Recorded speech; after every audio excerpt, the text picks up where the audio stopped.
the Hurricane Katrina catastrophe. That also took place in August. And I just want to talk about that a little bit. Mainly because I was actually in Hurricane Katrina. When that happened, that was, of course, 2005.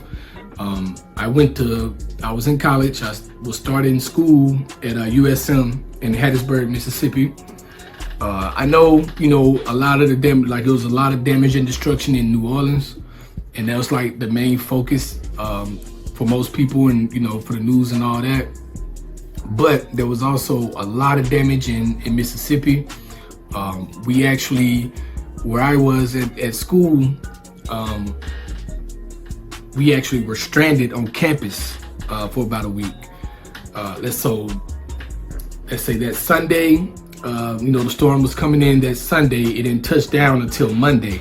So Monday morning, we were, they banging on our doors, waking us up to make us go in a hallway. And, if you're going to go to sleep, go back to sleep in the hall. But we're going to do that shit in the hallway while the storm was going on. So the storm part of it wasn't that bad. Like while the rain and the wind, we was in a big dorm room, dorm hall. So it wasn't as bad for us, but the aftermath is what was crazy. Because, of course, once the storm stopped, no power, all the power was out. We were limited on stuff like water and supplies. And mind you, this is a college campus, so you got all these kids from all these different places all on this campus. They enacted, something happened where I think someone actually got killed at an IHOP across the street from the campus. After that happened, I think it's martial law, everybody had a curfew. If you were caught outside after a certain time, the police would pick you up. And they were making their rounds. Like once the sun went down, no one was out. And I know that because I was out. We was out. We had, we had like little safety kits and shit. We had a flashlight, so we had our flashlights going out. Like I said, we had only been on campus for like a week. And so we were still going out, just walking the campus, seeing what we could see. Going over to the dorm, the girls' dorm area, because we had some homegirls over there that we would check up on. But it was just a wild time, man. No power. People, there were some generators in the building, but not many. If you had a phone, and you were able to have service, because all the service line power and all that shit was, it was done. So there were people that weren't able to call home. I can't remember when I was actually able to call back home, but or get in touch with anybody. But I know it had to be like a Tuesday or Wednesday before I was able to speak with anybody. And my dad actually lived in Slidell, Louisiana. If you know anything about Louisiana, Slidell. If you're coming from Mississippi, Slidell is the first city you run into before you cross the bridge to get to New Orleans.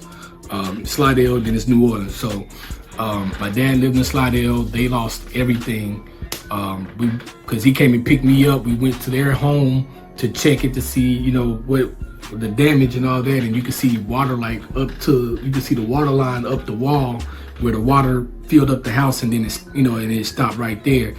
And they lost everything. We stayed and had I'm from Tupelo, Mississippi. My stepmom has family in Hattiesburg, so they were there. They were able to, evacuate in time, and they were staying in Hattiesburg. So I think, let's say the storm hit Monday. I was on campus till Thursday. They came and picked me up Thursday. We went to Slidell to check the house, and then we came back, and we were there Thursday, Friday. We were there Friday. Friday, the whole day was spent trying to get gas. There was a gas shortage. People were trying to get to higher ground, get to Jackson, get to Meridian, get up north, whatever the case may be. They were trying to get out. So, and I guess because the trucks or whatever couldn't get in because of so much damage, there was just a shortage of gas. So we spent all Friday trying to get gas. And Saturday morning, my dad went out and found another gas station. and was able to get like, I think he got up to like half a tank maybe. Able to get some gas, and we just, once he got that little bit of gas, man, we jumped in and we just took off, headed to North Mississippi, headed back home to Tupelo.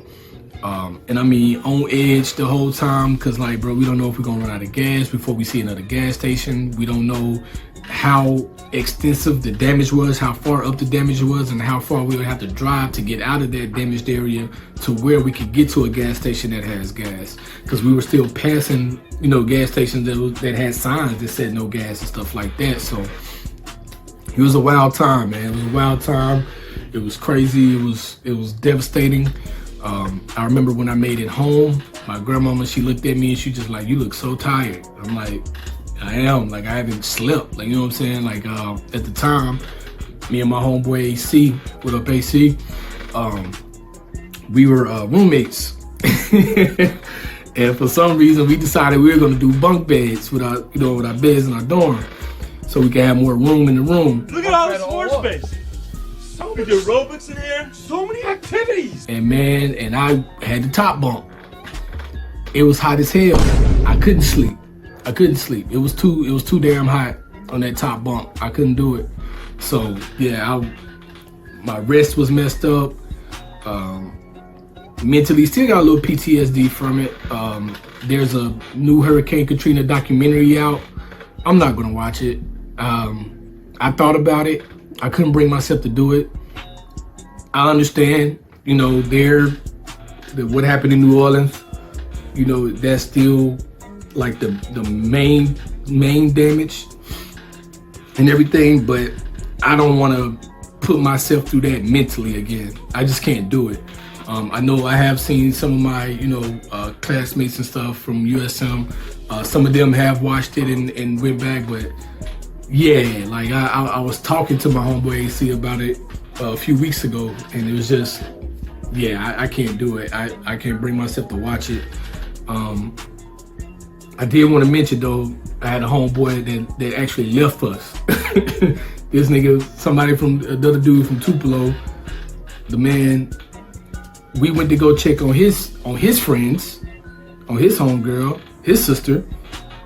This nigga broke out, went and got some gas and just went home. Just fucking left us. But it is what it is, man. But that was kind of my experience, man. Like it was wild, it was crazy. Pray I never have to go through that again. And I don't plan on it, because I don't plan on ever living near water. And if I do live near water, if there's anytime there's a hurricane threat, I'm leaving. You know what I'm saying? I'm because like one of the main things, because like I said, I went to USM, I was in Hattiesburg, so we have people from not only Mississippi, but Louisiana. So we had a lot of people from New Orleans, a lot of kids from New Orleans that went to school with us. So asking them, you know, hey man, is this something that we should be worried about? You know what I'm saying? Because we hearing about the storm, we know the storm is coming, but hey, is this something we need to be worried about? And they, man, nah, we should be fine, man. You know, we just had a hurricane threat like last year that was supposed to be a category 5, and then when it hit, it was like a 3 or a 2, and it's just rain and wind. And we like, you know, I've never dealt with a hurricane. I'm North Mississippi. I don't deal with, the only thing we get from a hurricane is possibly some rain, and that's it. So I don't know what to expect, but I'm listening to them. Okay, cool. Well, we ain't gonna worry about it. We gonna chill then, cool.